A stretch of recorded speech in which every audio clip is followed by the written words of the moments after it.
আমরা অসুখ হলে ওষুধ খাই বা ইঞ্জেকশন নিই, কিন্তু কখনো কি ভেবে দেখেছেন এই ছোট্ট একটা ওষুধ কীভাবে বোঝে শরীরের ঠিক কোথায় সমস্যাটা হয়েছে? আপনি যখন কোনো ওষুধ খান তা পাকস্থলীতে গিয়ে দ্রবীভূত হয় এবং আমাদের রক্তে মিশে যায়।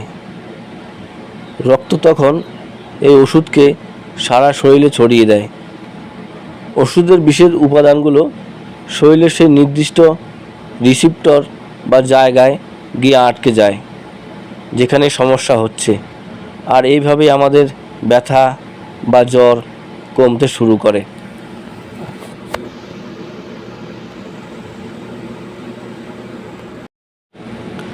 আবার যখন সমস্যা খুব দ্রুত সমাধানের দরকার হয় তখন ডাক্তাররা ইঞ্জেকশন বা স্যালাইন দেন। এটি সরাসরি রক্তনালীতে বা মাংসপেশিতে যায়, ফলে হজম হওয়ার অপেক্ষায় না থাকে ওষুধটি সঙ্গে সঙ্গে কাজ শুরু করে দেয়। একে বলা হয় ডাইরেক্ট ডেলিভারি। আর সেলাই বা ড্রেসিং করা হয় যাতে বাইরের জীবাণু ভিতরে ঢুকতে না পারে এবং শরীরের নিজস্ব রোগ প্রতিরোধ ক্ষমতা ক্ষতটি দ্রুত সারিয়ে তুলতে পারে। মনে রাখবেন, সঠিক সময়ে সঠিক ওষুধই পারে আপনাকে দ্রুত সুস্থ করতে।